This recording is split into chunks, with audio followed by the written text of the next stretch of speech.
I'm gonna say share. So I'm gonna come back over here and say today we're starting a little bit late, but here we are. And then participants, we have 9 people. Oh, but I have to accept them.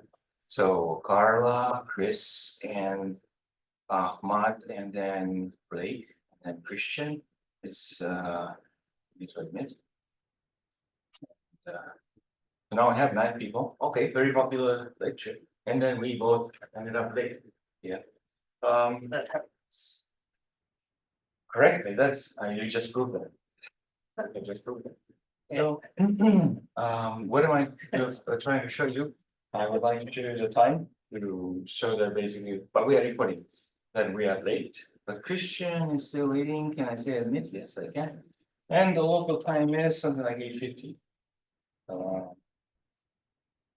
Very good. And when I click here, I think you guys see, open it Zoom, open it Zoom, I'm connecting the other guy. iPad. Yeah, why don't I just accept myself? And this is the time, 8:51, here we are. Today is Tuesday, this is the second week, we have 3 more lectures this week, and as I said, we have a bunch of people in the Zoom. Well, I have to write them down someplace at some point, but first let me verify that people are in fact able to hear me. So I'm gonna set the time and I'm gonna go to C290. This is not the class, it doesn't remember anything, I guess. So I'm going to go to why don't I go to Canvas?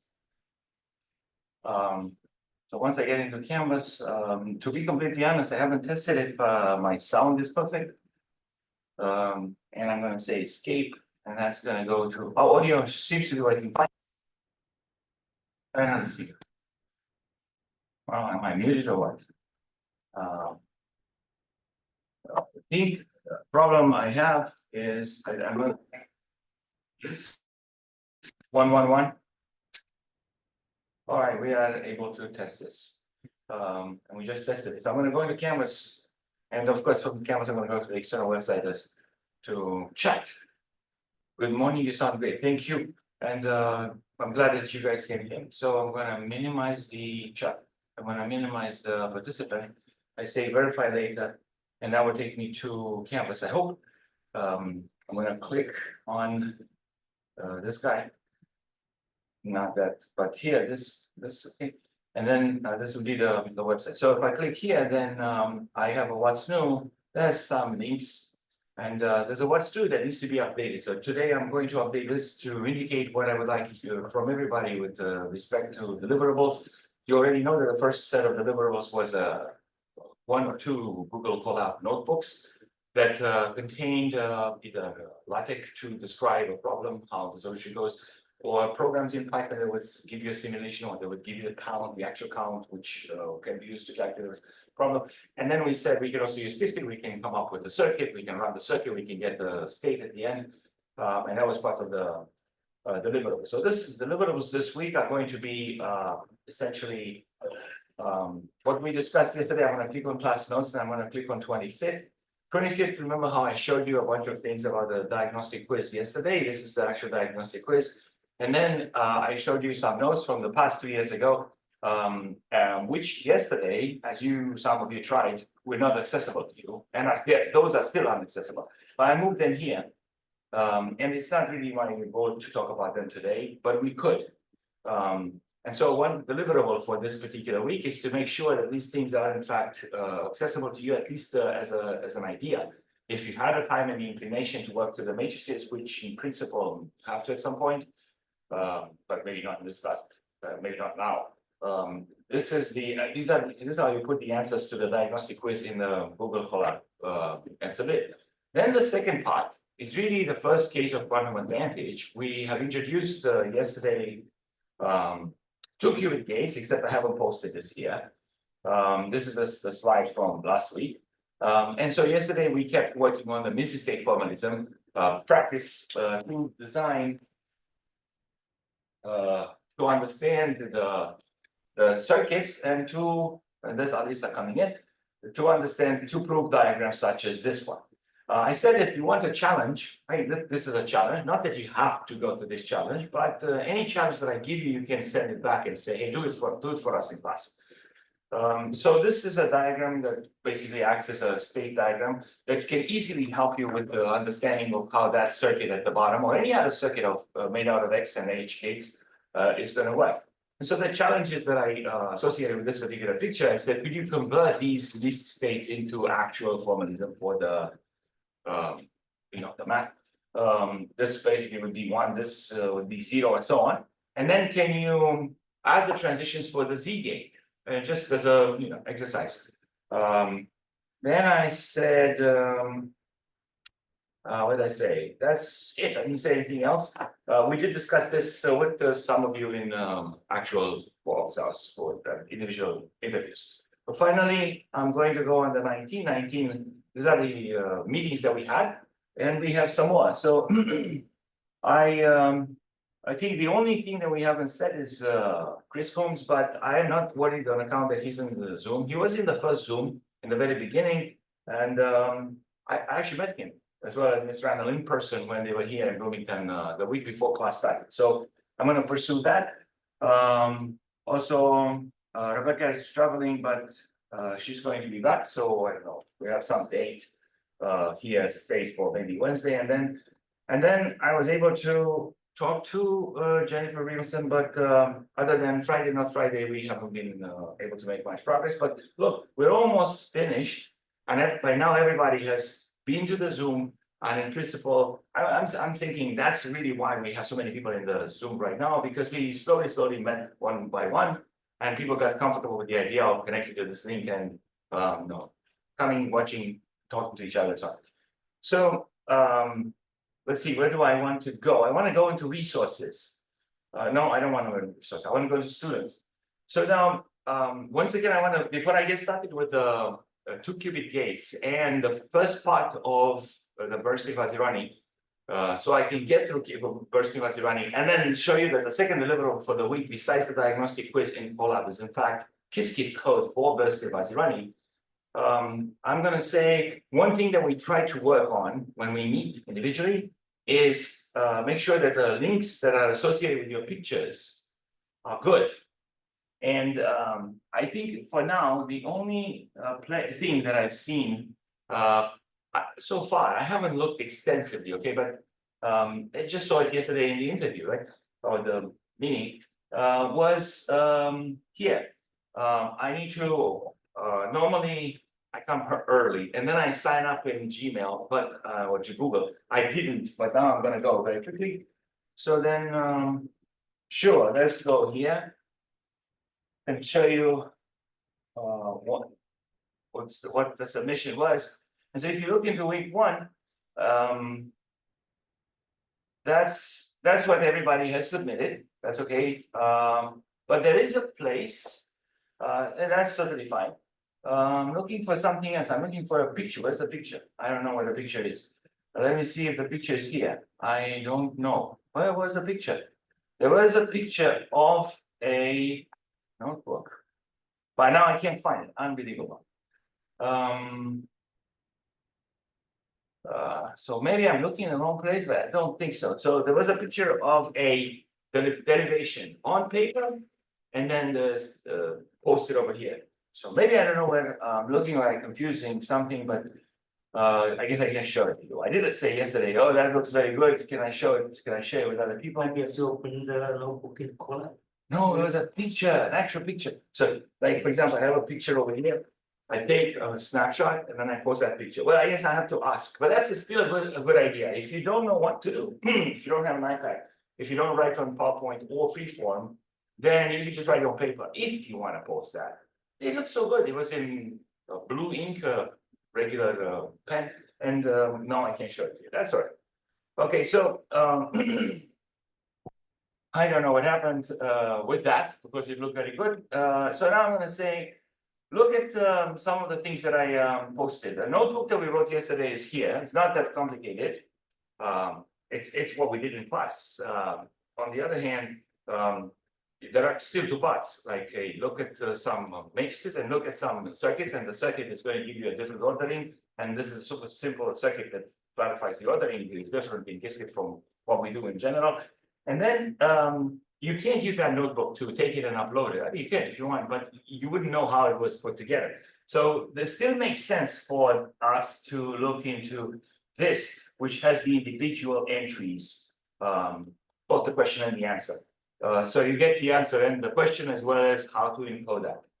I'm going to go on the what's new, and I'm going to say the Bernstein-Vazirani algorithm is described over here. This is text. We don't have to read this now because we have to go over it together. There's a video that goes with that, which I'm going to play a little bit right now. I'm in share, so I'm going to give you like 15 seconds, 30 seconds, at most a minute of a video, so you know what we are doing.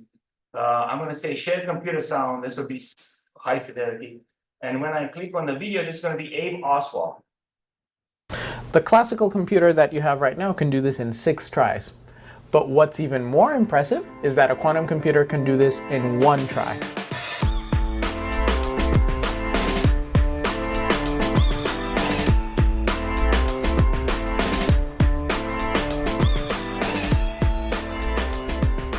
Hi, welcome back to Coding with Qiskit. This is Abe. Let's say there's a secret number hidden inside a box, and that number is described by 6 bits, so 6 strings of zeros and ones. How many attempts do you think you need in order to guess that number correctly? If you had a classical computer, you could find that secret 6-bit number in 6 tries. And in fact, if that 6-bit number was instead 60 bits, that would take you 60 tries. And in general, if it had n bits, you'd need n tries in order to find that secret number. So this thing can quickly add up, right? But if you had a quantum computer, then you can use what's known as the Bernstein-Vazirani algorithm to determine that secret number in 1 shot. And that's basically the setup. So I'm going to close this, and I'm going to come back here and say, I'm going to stop sharing. And this is really the problem that we have right now. I'm going to cut the video because that's not going to show up very well on the iPad. And now I'm going to move to the iPad because I want to start writing. Anytime people want to ask questions or say something, please feel free to do so. Let me quickly ask somebody, for example, I should be writing these names. Let me ask, who am I going to ask? I'm going to ask Christian. Christian, if you can talk, can you say something? We want to verify that we would hear you.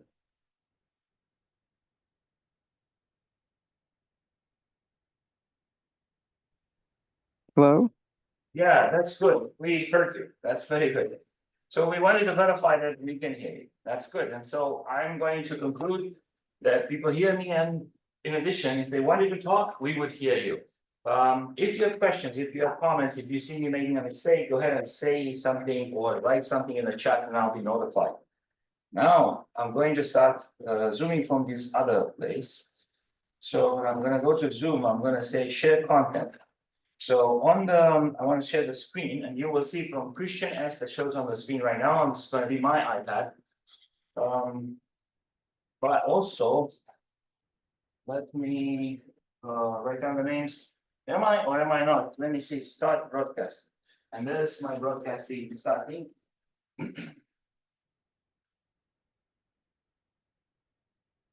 Okay, so I'm going to go with 2 things today. But let me also write down the attendance because it's quite impressive. So I am in here, and then I'm also again from the iPad. I'll go like this. Then I have Ahmad. See, that's my iPad. A, and then I had Ahmad F, and then I have Alisa, and then I have Ashish. Who promised that he's going to give me a picture. So I'm going to ask again during our meeting today, because right now I have a placeholder for you in the page. Then I have Carla G, and then I have Chris C, and then I have Christian S, and then I have Blake C, and then I have Jack F. And then who else do I have? I think that's pretty much it. I have 11 participants, and that would be 2, 4, 6, 8, 10, 11. Great, so now I'm sharing, so then the question is, what do I want to share? And what I'm gonna do right now is, I'm gonna go to this. Yeah, well, I did adjusted the wrong thing now. Out. I wanted to minimize that video and see right now I have the picture of Ashish. Let's click over there. And then I'm gonna say that's hang on. I'm gonna go back to Safari and now I'm going to say that I would like to do a plus, and the plus is going to go to our class. No, delete. EU/pluses, am I getting the right thing? I think so, and then C290, and then remember that what our goal was in the very beginning to maybe fix that challenge. Okay, it's my pen, I click over here and I go on the, where do I go? I go on the 24, and now I make this big. I hope that this looks okay. So I'm going to say, where's Zoom? Hey, Zoom, how are you? I want Zoom, which doesn't show up now on my screen anymore, to allow me to annotate. Zoom, please. Zoom, you are right here, so I would like to annotate. Can I annotate, please? Apparently not. Why can't I not annotate? Because I would like to. I can't. Whiteboards. I don't want that. Just want to annotate the whole thing. So apparently somebody will whatever does do that, and I'm going to solve this. Then I'm going to go back to Safari. Okay, sorry, I cannot annotate this. At least not on the iPad. What I would like to do here is to remember this diagram, and let me go into freeform to start basically working on this. So freeform comes like this. This is what we discussed yesterday. I wanted to clarify that this is a system of two qubits that I am describing over here. I am still with the eraser. This is the thing I would like to use. So AB represents a string in which the order of the individual bits. What? What is that again? It's a C not gate. That's a C not gate, that's right. So we have talked about qubits and we have one qubit gates. And now we are going to have to discuss two qubit gates. Let me see if I can write. I'm going to say two qubit gates just to verify that my pencil can write. And the two qubit gate that we're going to discuss today, well, Chris just lost his connection. I guess it has a second one. And now, very good. Now we have 12 participants as Chris is logged in twice. So if you are going to talk about one qubit, I'm going to say that a qubit could be white, could be black, and those are essentially the two elements in the computational basis, but you could also have them in superposition.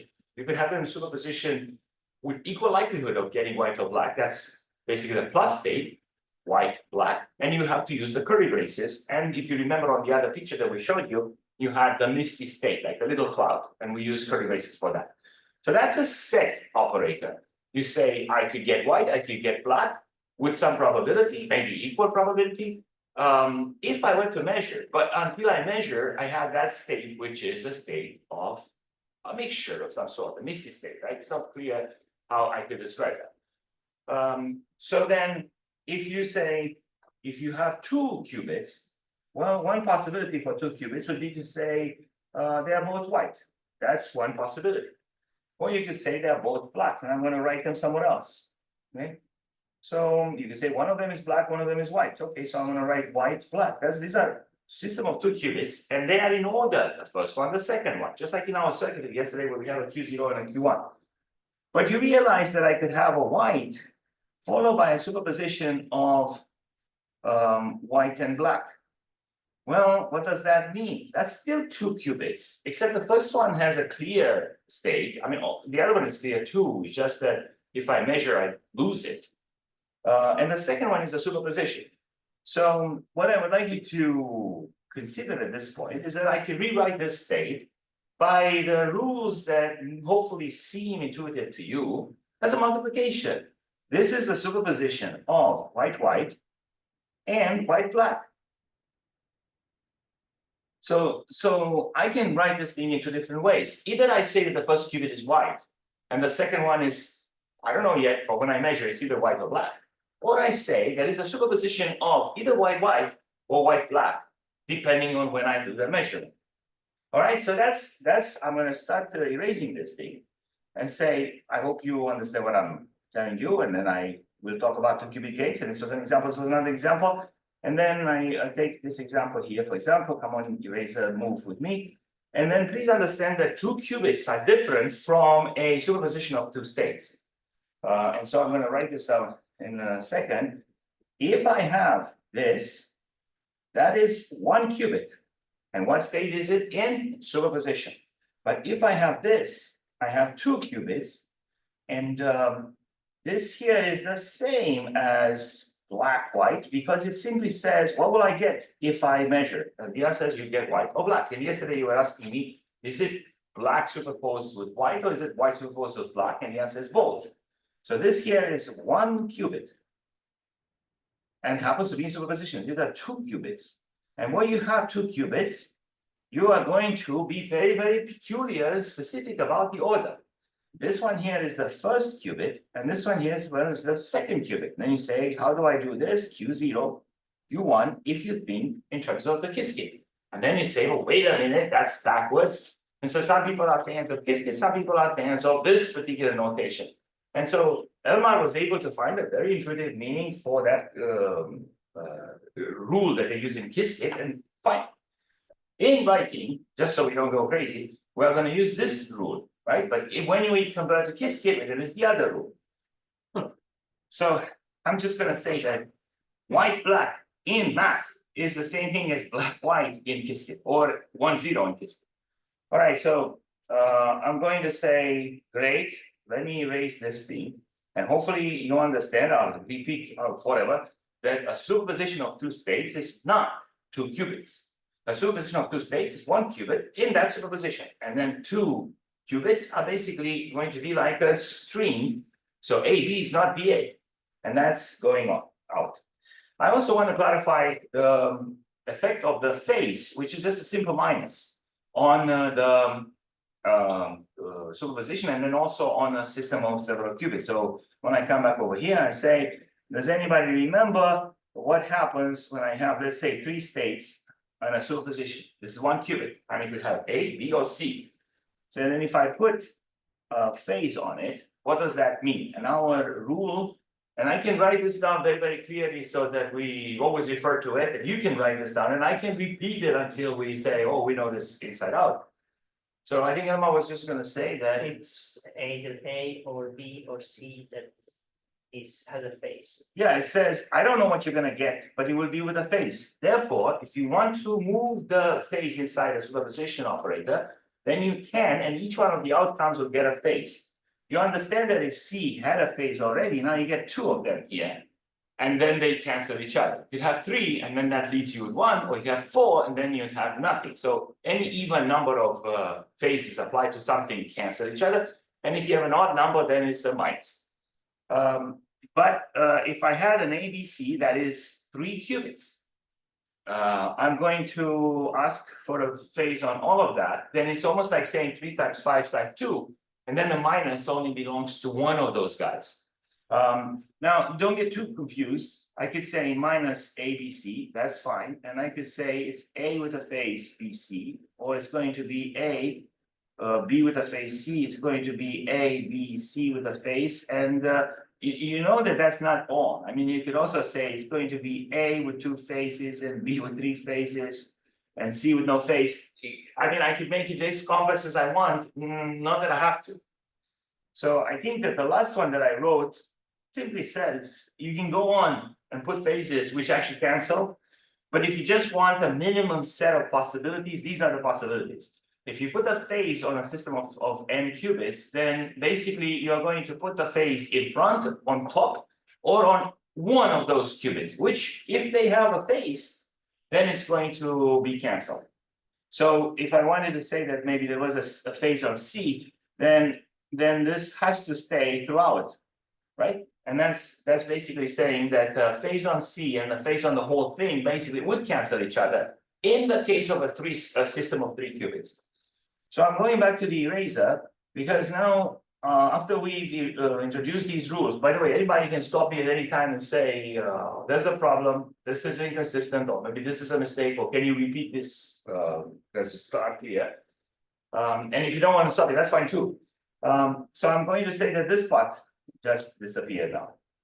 And so we are going to introduce a gate that has 2 qubits. And now I have to say that from now on, it has to be known that behind every gate there is a matrix. It's just that we are not going to use matrices until much later, but we are going to start practicing with the idea that there are matrices, and we should in fact be ready to use them when the class ends or towards the end. So the purpose of this class is to actually take us to the point where we can use math. Without necessarily spending a lot of learning that math and then applying it, but rather using the Misty State formalism to, I think, have fun and practice, like Mr. Miyagi, the techniques that you would need if you were to do math before you do the math, hopefully. So the control gate is a 2 qubit gate, and I'm going to say this, and I'm going to ask as if you should tell me the answer, but you don't have to. A 2 qubit gate is a matrix. It has 4 rows and 4 columns. A 1 qubit gate is a matrix that has 2 rows and 2 columns. And if I were to go back here and say, is X a 1 qubit gate? Yes.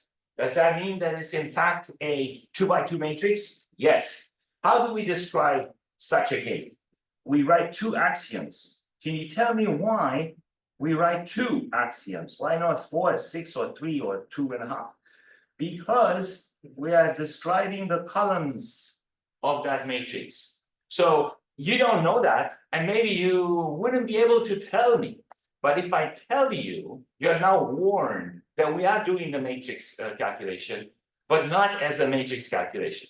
So why is X given by 2 axioms? Because X really is a matrix of 2 by 2, and the 2 axioms are giving me the columns of that matrix. Okay, then what about Z?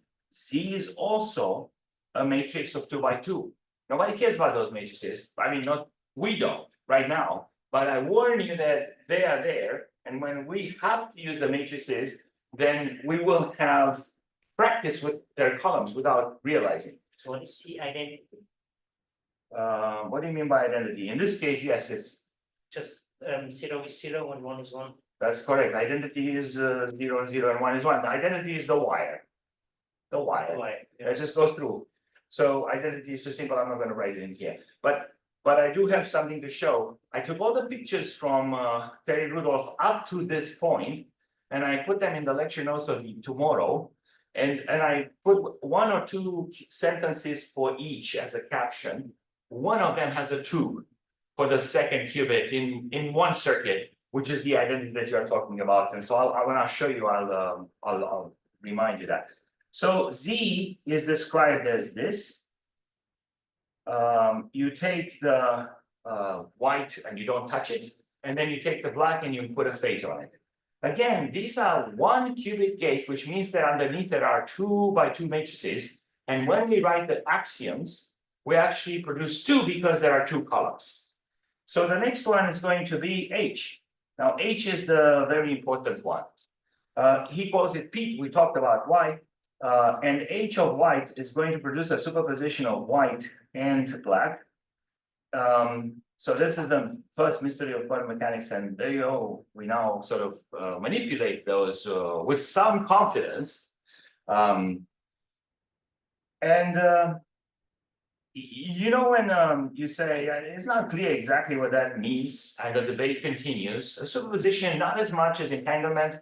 Entanglement is far more debatable a concept and far more topic of research right now, and has been and will continue to be. There's a paper by John Preskill that says that this is what defines the frontier of quantum computation, understanding entanglement very well. So they don't, the physicists. I mean, what can we say? But superposition, maybe it's a little bit better understood, let us say. What I think is important to realize is that we are getting familiar with it progressively. And that sometimes replaces the actual understanding. And so we are acting kind of like engineers. not necessarily as physicists. It's going to be harder to be a physicist than an engineer, but an engineer would say, so I know some rules of operation and I'm going to be very efficient with those. Nothing wrong with engineers, but they are much more pragmatic than physicists, which are more pragmatic than mathematicians apparently. So I'm going to come back over here and say, these are the definitions that we did so far. Well, for the first time, we have a 2-qubit gate. That's called control knot, which says I am a knot. However, I have a second qubit that tells me when I should act as a knot. So you see here the table that says if the control is white, the target doesn't get changed. But I still have a question. You X should the white not be a black and the black a white? So the control, I am going to say that this is the control as it goes into the input. The X gate that you have the first one. Yeah, so you see how these two are going to be flipped when the control is black. So if the control is black, it doesn't change. These are the control. So before, after. The control is white, black, it becomes black, white. See? Yes, I see that, but when you see on the top, Two. on the X that you wrote there, is correct. Oh, no, it's not correct. I'm sorry. Yeah, you're right. Okay, very good. So I didn't do this on purpose, but I could have done it on purpose. I just wrote the wrong thing. I'm so sorry about that. And I can do worse, but hopefully Elmar caught me. So I'm very, very sorry. X of white is black and X of black is white. So when you see something, say something. I'm sorry about that. I just wrote and I saw whatever I wanted to write, but then I wrote something totally different. All right, so I apologize, but now that's correct. So I'm going to say over here, thanks, Elmar. It's okay. Yeah, I know, but come on. I'm going to erase it too now.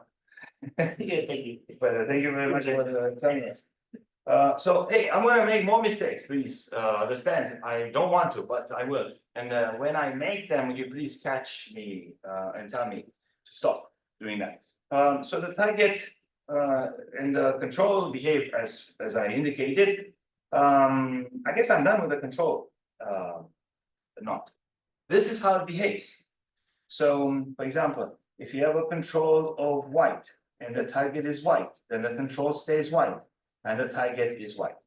If you have a control of white and the target is black, then the control stays white and the target stays black. But if the control is black, then you have two options. If the target is white, then the control is staying black and then the white becomes black. Okay, so I'm going to say that I'd like to describe this in such a way. I'm sorry about this line that is not very straight over there, but so I'll come back over here and say control is black and the target is black. The control doesn't change and the target is going to change to white from black. So is there any way I can describe this differently? And the answer is I can. Can I just show you? Do you remember? Maybe I would have caught it now, maybe, who knows? But I come back to that definition. I said, do you remember X? And you say, sure, X is such that white goes into black, black goes into white. And then we have situation, I mean, why not? I say X apply to this. Can somebody tell me what it produces? Then you say, oh, but you told us that there's this property called linearity that says that if you have a function applied to another function applied to a state, F1 applied to F2 of state, it's going to be F2 of F1 of state. So then if you have a gate applied to a phase to a state, that's the phase applied to the gate to the state. So in this case, I don't have a phase, but if I have X applied to the superposition is an operator too. Then I say superposition of X applied to each state. So I'm going to say put the superposition over here, put X, and then put again an X on this one. So again, this would have been hopefully a place where I would have caught that. You get black from the first one and you get white from the second one. But hey, this is the same thing as white black because this is just an outcome, a set of outcomes. So when you list them, you say order doesn't matter, but an order is preferred. And so this is the reason, for example, for which when I go to this, I cannot annotate this, I'm very sorry, but this is the reason, for example, where I can tell you that there is a loop. Oh, I hate that I cannot draw on this picture on the iPad, and it's maybe just because of my ignorance. But if you can look at the circle with knot, that's a loop saying that if you go into the plus state, which is white, black, and you apply knot to it, you will come back to it. But in two steps, first the white becomes black and the black becomes white, and then you say the order doesn't matter, and you reorder with white first and then black. And then you end up saying, oh, so I'm in the same state. That's why that's a loop, okay? So I'm sorry, and hopefully I tell you what the solution is. Shibam needs to show up and tell me how to do it. Because Shibam several times saved me. And I'm going to bring this down, I guess. And I'm gonna say, let me use some eraser now. And I erase this. So my question again remains, if I come back over here, how can I write the control not gate just the way I wrote these guys at the very top? And the answer is this. I will use an X, like age is X. X is already for X. You say, oh, wait a minute, I don't get it. Use X because you will put inside the 2 qubits that you are going to apply X to. But no, this is not X, it's control X. And if I put the 2 qubits in there, I don't know which one is the control gate, qubit, I'm sorry, and which one is not. So I propose that we put an arrow on top, indicating that the control is from left to right. That means that this guy is the control, and this one here is the target. So the arrow on top of X says, I am an X, but I'm controlled. What's the control? It's on the left, it controls the right. So then this becomes white, white. Then I can write things as follows. X in this notation, right, applied to say black, white, is going to be black, black. So this part here that I just described is where in our table, it's right here. If I have a control bit of black and then the target is white, the result is black, black. And this one here is going to be the first one. All right, now I can make this even, I can parameterize it even more. I mean, it's not a big deal. I can write it backwards. And I can say, how would you write backwards this guy? I'm going to say that this one doesn't have any problem because the 2 bits are going to be black, black. So then I'm going to say, however, this arrow that I put backwards means that control in my notation here is on the right, which means that it's going to be white, black. So now that's basically changing the order, kind of like Qiskit does. How do I write this one here in this new notation? If I wanted to write with the arrow backwards, it's going to be white, black, right? Because I'm changing the order in which these bits are listed. So it's going to be black, black. So the answer doesn't matter because it's black, black. But in this notation, I say this is my control and this is my target. So up to a renumbering, up to a reordering, okay? But these are not difficult things at all. Just that you have to practice and you should not make mistakes. At some point, you're going to feel overwhelmed and you're going to say, well, okay, what's the bottom line and where are those rules so I can just review them and so on. And I think we can do that. And at the same time, we can just say the rules are going to stay with you if you keep practicing. Now I want to go back to the Safari. And I'm going to say, take me to quantum country. The Qubits booklet contains, in fact, the Bernstein-Vazirani, and you can read it from there, and then you can come and say, I know the answer. That's great. I have not yet described the problem, but the problem is made out of control not gates. So, how am I going to go about it? Can I just start Bernstein-Vazirani and then show you everything? The answer is no. I have to prove or at least explain something first. So what is the thing that I need to describe? It's called phase kickback, but it's not described in here as such. It's described as, hey, look at this property. Haha, it's a crazy property. You don't know how to prove it. That's basically what they say. So there are 4 parts to the thing that I'm showing you. And the first part at the top is quantum computing for very curious. And I really like this, and as you read through this, the benefit of this is not only that they will remind you that you have not taken the quiz or that you have taken but you messed up, but they have good exercises. So as you scroll through this, it says how many dimensions does the state space of a qubit have? And you should, this is how it goes. You should say out loud your answer. Say out loud 3, and then it says no 2. You say I didn't remember. See, it's fine to forget. So it's really up to you. They will not say we will know that you messed it up. No, we will only know whatever you want to report. You could in fact say 2, and then they say the other one. Now I'm in the next question, but in that question say 2, and I'm not sure. And then it says yes, it's 2. I could report that as I didn't remember because I really wasn't sure. So it's totally up to you how you report that. So the state of a qubit is a 2-dimensional what? Vector space? I don't know. So vector, 2-dimensional vector, not space. Okay, so I say I did not remember because I want to remember very well, and I said vector space, and I almost got it, but I don't like the fact that I said space. Why did I say space? What are 3 types of, so you read this thing and then they have questions. What are, now because Elmar is an engineer, I'm gonna ask Elmar, what are 3 types of physical system which could potentially be used to store a qubit? So Elmar, name 3. To store a qubit. Photon, says Elmar. Photon is 1, yeah. Electron, says Elmar. At 1 point as well. What's the about third? dust? We talk about the dust. Ion, maybe. Ion. Yeah, ion. So we have the following theory here in this room. Ion, electron, and photon. Maybe we're right, maybe we're not. Photon is Push the bad. button.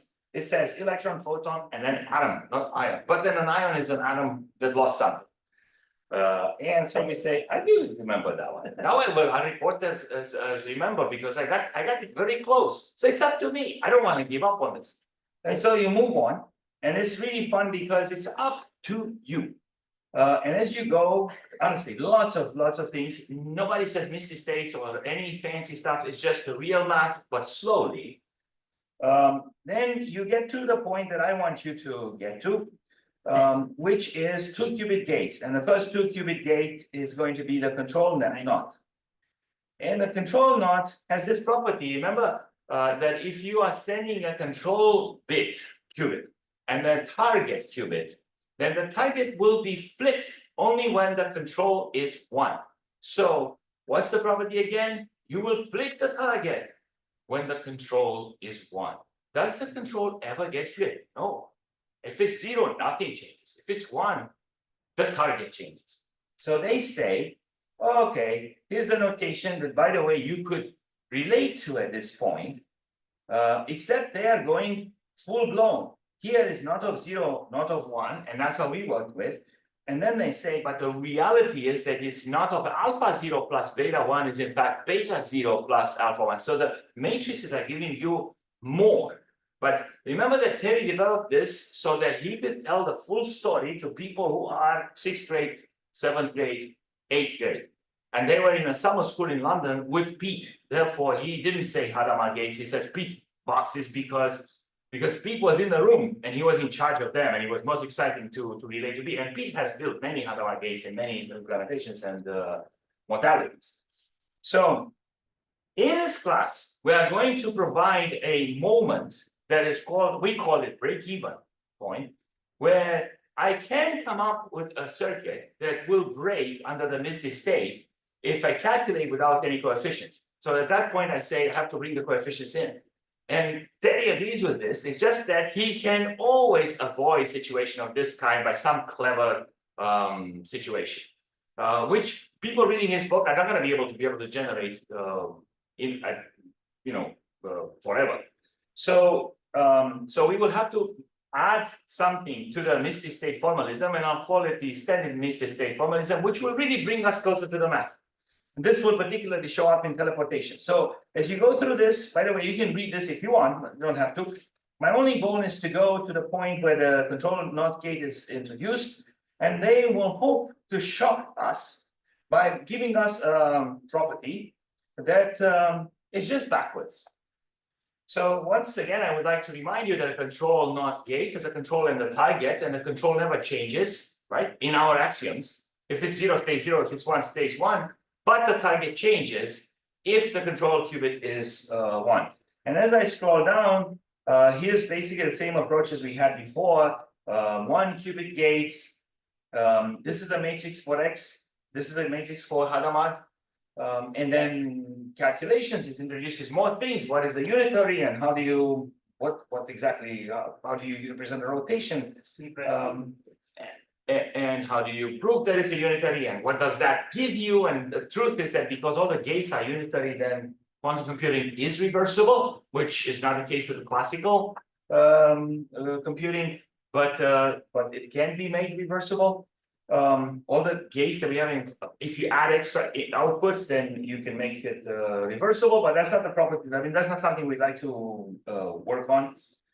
Andrew Helwer in his talk that gives us that circle, but not with me. He uses vectors over there. He does mention that, and then if you go into Vazirani lectures, you're going to see the same thing. So as I'm scrolling down to find that location, here's the control not gate. So this is the definition. And it explains what it does. And I think the transitions that you have in the middle of the screen right now are basically what we said today.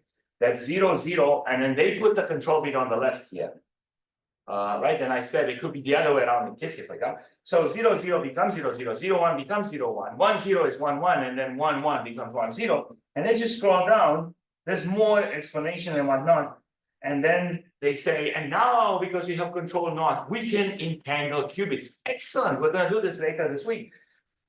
Here's a Bell state 0, 0, 1, 1. And you say, why is that entangled? Because it's a superposition of these two states. Either both qubits will come out 0 or they will come out 1.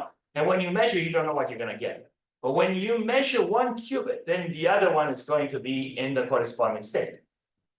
And you have no idea if you're going to get a 0 or a 1. But you know that the other qubit will follow. And so you scroll down, this is the problem here. By the way, this is the plus and the minus state, because I was asking you, go on the circle and find the misty states that appear on the circle, and could you name them in the classical sense? And it will help for you to say plus is in fact 0 plus 1 over square root of 2, and then minus is in fact 0 minus 1. The face that we put on the black qubit is basically here in front of the 1. And there you go. This is a property. I am just not sure what I'm doing here. This is the property that should, I mean, they hope will shock us. I think in the beginning, when you've seen this for a day and a half, you probably can't be shocked. You're shocked already, and you can't. It's like cognitive overload already. But if you become familiar with the control not gate, you will say, well, that seems strange. That the control changes here, and the target doesn't. Of course, that you shouldn't consider this unusual because we're not talking in the terms of 0 and 1. We just changed the basis. So once again, this says if you put a plus on the control, and if you put a minus, you know those states that are the superposition that I just described them, these are the states. Okay, so if you put plus, not 0 or 1, but if you put minus, not 0 or 1, onto these circuits, guess what? Oh, the control changes. And they say the proof is to just follow the definitions and the algebra. I say no. I mean, yeah, okay. But if you multiply the matrix, it's not clear exactly why that's the case. And I have two ways of showing this with misty states. And I think that's a very good exercise for us. So once again, what we would like to describe is phase kickback. This is called phase kickback. You know, it's phase kickback because the phase of minus kicks back on the control and says, well, you are going to change now, not me. Yes. But okay, when you do the math you have the matrices, you always work with the ones and the zeros, and the plus and the minus come along, or do you do That's what I do, yeah. with plus and minus? Yes. So I'm going to say I'm not sure what the qubit set is in this Safari. Am I in Safari? I guess so. But if you open the qubit set, which I will do a little bit later from the desktop. Well, let me see what page that is on. So if you say, well, where is this in the little qubit set, for example, this will be phase kickback is chapter 7. So in my stuff here, chapter 7 is around page 18. 22. But then in the thing that you see online, the qubits has like 2 pages extra in front. So it may be like 18 or 20 or whatever. I'll show it to you on the desktop. Except right now we are on the iPad. And here's my goal. Let's prove this thing. So today, using the Mrs. State formalism and all the things that we know about X, Z, H, and control X, let's prove that if I put a plus on the control and a minus on the target, then I will get minus minus on the outside. This is the key to solving that problem in one step, which is called the algorithm by Bernstein and Vazirani. Bernstein was the Vazirani student, you have the lectures from Vazirani. And this is the one example. I'll show you. I mean, what we are doing and what Abe is doing online with Qiskit in the video that I showed you is a scaled down version of the algorithm, so we understand the basics and the idea behind it. But actually Vazirani in his videos that I linked to, he proves that the Church Turing thesis, the extended one, breaks, which is a big result in terms of showing that this is not just quantum advantage, it's actually a serious challenge to classical computation. It's not just that I am a little bit faster than you. I can do stuff that you cannot. So I'm going to come back over here and say, this is my free form. So what you say is other things is computable with quantum computing than with classical computing. There are 2 theses, Church Turing, and then there's an extended Church Turing. The regular thesis is not broken. It's not like it's just devastating, but it's half devastating. The extended Church Turing is broken. So, but that's important because there were no cases that were showing that that's the possibility. So I will give you references and I'll show you where to read, and then you can see his video. And I think that's a good thing to know, that there are limitations. First of all, Aronson used to describe Aronson was a student of Vazirani also. And then he went to MIT and now it's at UT Austin. So he used to describe his research as follows. I study what we cannot do with computers that we don't have. That's what he used to say about 15 years ago. Now he can't say with computers we don't have because we have those. But it was funny that he was saying, I study what we cannot do with computers that we don't have, because his research was limitations of quantum computing, not of classical computing. So yes, you can extend classical computing with quantum computing, but to what extent? Up to a point. And so his research was, what are limitations of computing from the point of view of this more powerful model of computation? So then don't assume that if we go into quantum computing, everything will be solved. Some things will be solved that we couldn't do with classical, so what's going to be a big thing, useful. But by the same token, there will still be things that are within, not in our reach. So there's an improvement, but it's not the improvement that solves everything. So given that that's his research, classes of complexity, well, at least it's important to know that what was thought to be accessible to classical computation is in fact smaller than what quantum computation will give us. And so that's just a theoretical result that is important, that people have accepted, but it doesn't say that everything is broken. I mean, we are going to beat classical computing in all possible respects. No, the regular Turing thesis, Church Turing thesis, which we will have to state for you to think about and then decide whether it's important to you or not, that one still stands. The extended one, again, we have to describe it and say that's not the regular one, it's the extended one. What does it mean? And does it mean anything to me? Again, that one is broken by Bernstein and Vazirani. So I would like to solve this thing that you see on the screen.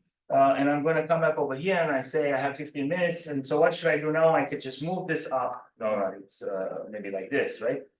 And another thing that I can do, I'm going to erase everything. So I will write down the. First, I'm going to erase everything, and then I'm going to write down what I have to prove. I wonder if I make this smaller. Can I make this smaller? No. See, if I make it smaller and I still use the eraser, can I erase faster? I guess so. Because it's so small, like like so, and then my eraser still is the big size there. So now I'm gonna make it big, but no I see because it's empty. So then I come back over here. So what am I trying to prove? I'm trying to prove this. Okay, see, that's I don't know, how do I want it? I'm gonna make it like this. This is a qubit, maybe Q0 if you want. And this is Q1. And this is the target, I'm sorry, control. And then I have the target over here. And what I wanted to prove is that if I put a plus over here and a minus over here, I get minus everywhere. Okay, so we have to prove this because this is the key to breaking to our break. So now as I work on this, I'm not sure if I am basically too thick in my pen. Or maybe this is okay. So let's get rid of this one and let's put instead of plus or what we know, like you were asking, how am I going to work? Am I going to work with 0 and 1 or what do you want to do? And I say this is plus. I hope you guys remember that that's plus. Great.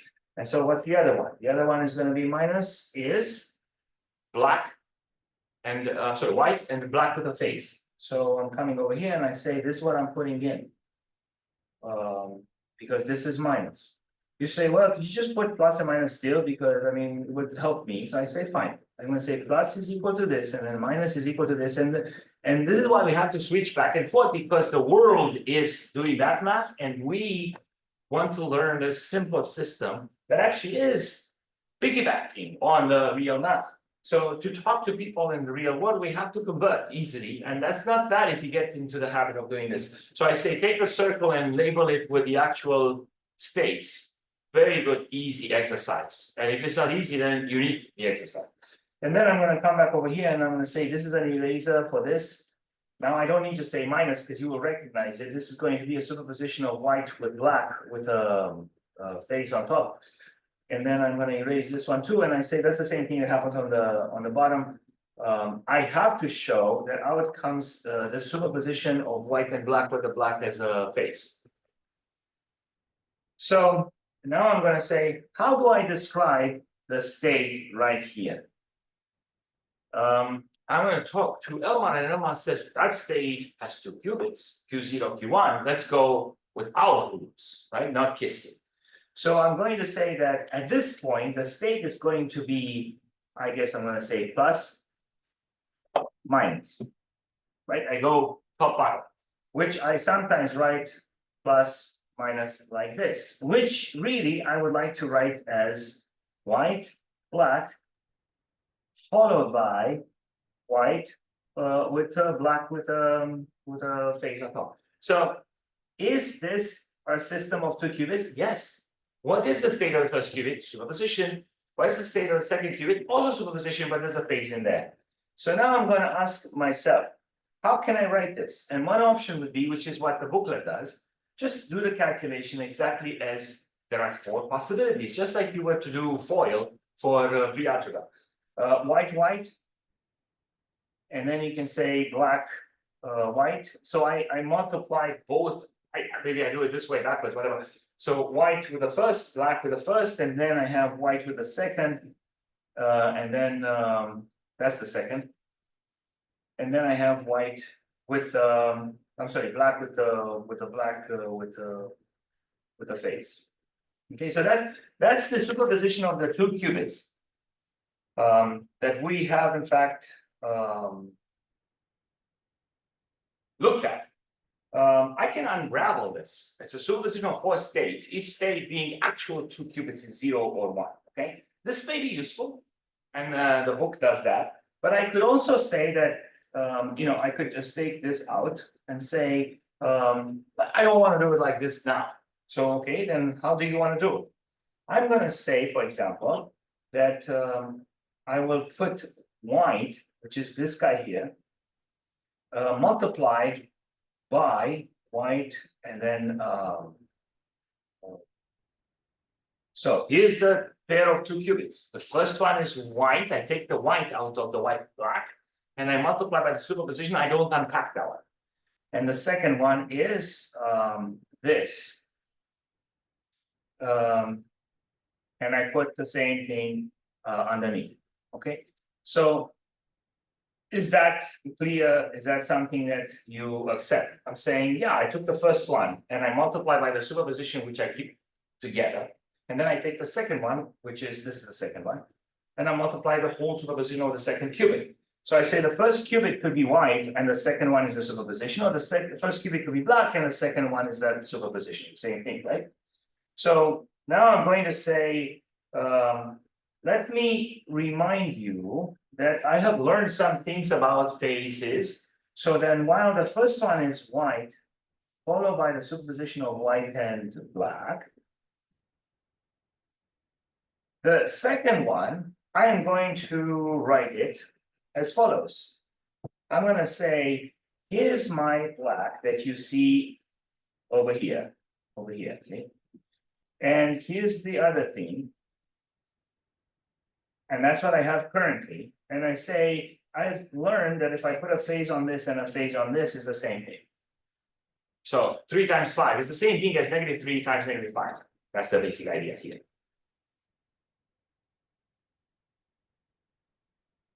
And now you would have to accept this, okay? And I suspect that you do. And if I go over here, I'm going to say that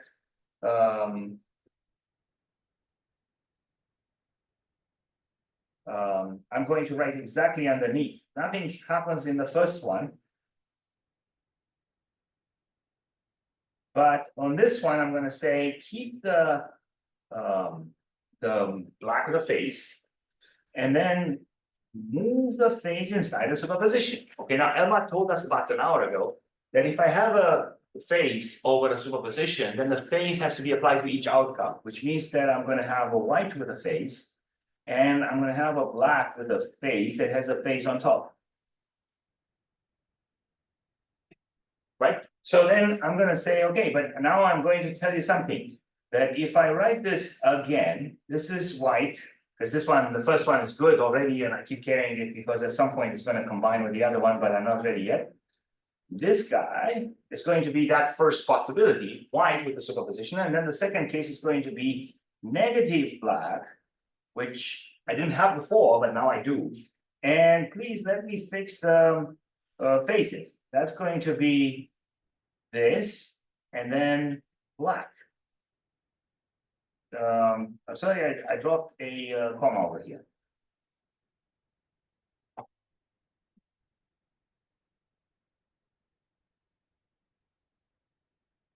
All right. So does everybody accept this? The first part, I'm going to use red, for example. The first part here stays the same. And then in this one here, I work on this one separately, and I say, and I can do this so you don't get confused. I have negative black times negative white black, because I have 2 faces on black. So at this point, I'm going to say, what am I going to say?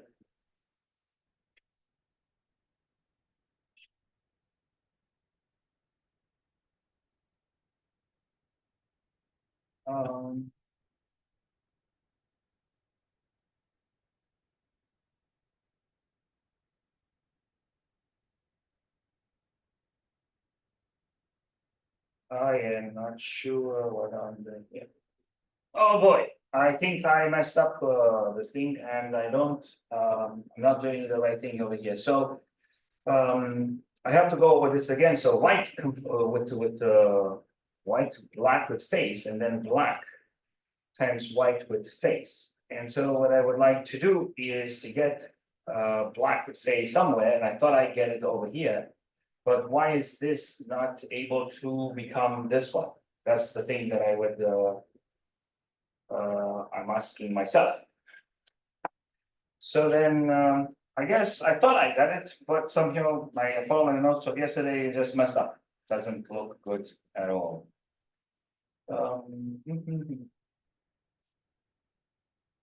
Okay, I would have to back up.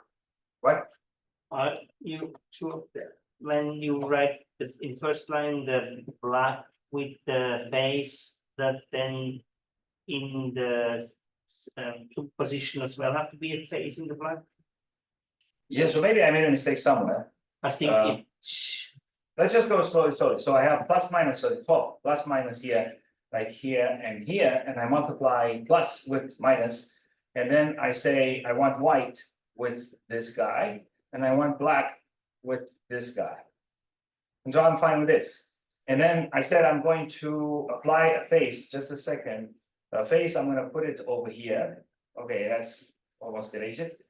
So I put a phase over here and then I put a phase on this one. I thought that's a new way of proofing, but I messed it up. I clearly messed it up. So I could easily say what's going on. And so if we have 5 minutes left, let's suppose that I messed it up so big that I won't be able to fix it in the 5 minutes. Well, then that becomes an exercise for tomorrow, which I will do in 2 ways. But right now, let's see what exactly we can do to save this. We have 5 minutes. And I explained the kind of stuff that we have to do, and I thought I would do it differently than it's in the booklet.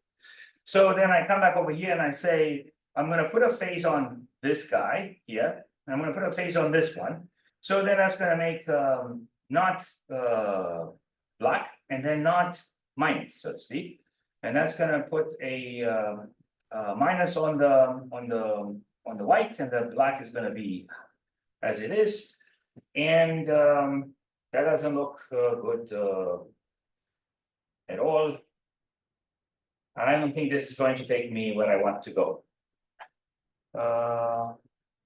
can you take the face from what you have now in the aura into the superposition? I messed up. Let me just say, yeah, you can stop and say I messed up. Okay, I could do this on purpose. I didn't do it on purpose. So how does this work?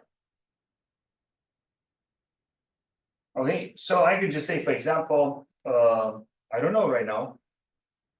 And I'm in big trouble. Well, okay, accept this. Guess what? The booklet shows how to do it. But I thought I would do it differently. And I somehow got confused. I could stop here and say, shame on me. How about everybody thinks about this for tomorrow? And then we start with this proof. So now let's see if I can show you. I'm going to stop the thing to show you the actual. Okay, I don't know how to get this, but maybe I'm going to say Zoom is right here and I want to stop sharing. I told you what I want to do. I thought I was going to be very clever. Apparently I did not. And now I'm going to come back. Where's the thing? Let me, I don't know how to put this thing. Okay, so I'm going to come back here and say, oh, look at him. He didn't do this, and find that, well, could you fix it for me? Well, it's not sure, but you have something to think about for tomorrow. So I'm going to come back and say share on this desktop. So let's go back into where's the thing? Yeah, right here. I'm going to go to the cubicity and show you the derivation in there. But I want to do it differently for tomorrow. For some reason I messed up. Syllabus, and then comes to this, and then as I told you, I guess I'm going to download it. Then it's going on the desktop. I can't, yeah? But instead I'm going to go under this PC, and I'm going to go C, and then I'm going to go. I'm going to show what users. So here's what we are working on right now. Apparently, he stated this, and he tried to prove it, and he wanted to do something fancy, and he got stuck. Okay, well, he got stuck. He's stuck. So let's not looking whatever. And then he says he has it in the booklet. Okay, let's show you the booklet. But he still wants to do it in a different way. Fine. How about to do it tomorrow? Why don't you think how you could do it? Where is my mistake? Or maybe how would you do it?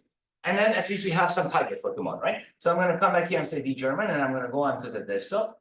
And then I go on to say save. And then I minimize this, which I think comes from over here. And this is a little cube. It says, now I'm going to show you the derivation that exists in the booklet.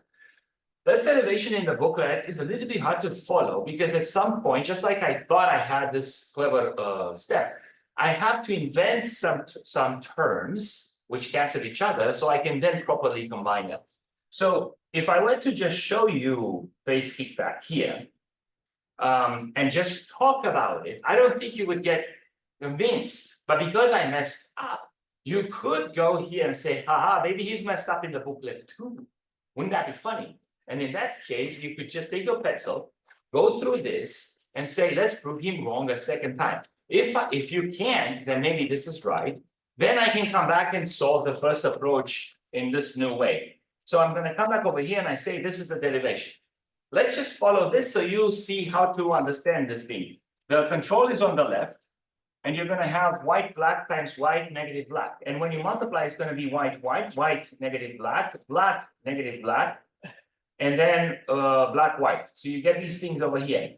X applied to a superposition of a system of 2 qubit gates, so that's 4 states. You have to apply superposition of X control naught applied to those things. So you're going to say that white stays white, and white black stays white black, but then black becomes this, and then black with the phase becomes black with phase with naught.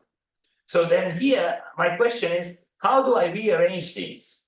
I do something that I thought I did in the thing that I showed you today, and I put a phase on the black and a phase on the black, which clearly cancel each other. Then what do I do in the next step? So to get from this stage to the next one, this one here, I am going to say I keep the first the same, I keep the second the same, but I swap the two that are at the end. So negative black white, which is a system of 2 qubits, comes and becomes the third in my set. And this one here goes at the end. So now I'm going to say, look, I can give white as the common factor between the first two, and I have white, negative black. And then I can give negative black as a factor to the other two, and I have white, negative black as well. Okay, it's not a big deal, just that I thought I would do better. And because I have white, negative black as the second version, which is really, I can do this backwards now, and I can find my mistake here, right? But that means that in the front, I have white, negative, black, which multiplies white, negative, black. I have 2 systems, 2 qubits, both of them in superposition. Actually, they are minus. And that's the proof, right? So you say, but this is a system that's simple. You shouldn't have trouble. No. I mean, this is a simple system that you can learn, but if you don't practice, you lose it. And periodically, I'm going to make mistakes. I promised you in the beginning that I'm going to make mistakes. And there you go. So tomorrow, I'd like us to challenge you to start the lecture with whatever I tried to do today fixed. And if we have this, then I can show you how the actual algorithm works based on phase kickback, which is this thing. This is the phase kickback. If you have a control knot and you put a plus on the control and you put a minus on the target, then the control changes. That's phase kickback. And with this, you can take a system of control knot gates that you don't know how it is. And instead of checking every single wire, you will be able to apply pluses and minuses to get the result at the other end in one step. So we have done some progress today. It's just that we have, I guess, motivated the lecture of tomorrow by this little failure towards the end. And I'm going to basically stop here. It's 10:02. So are there any questions, anything that people would like to bring up before we discontinue the recording and post this?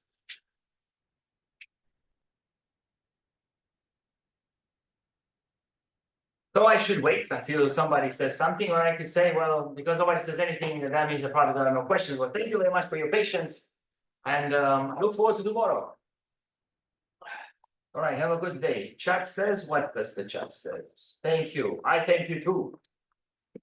Very good. So I'm going to stop the recording and post it around noon. Nice.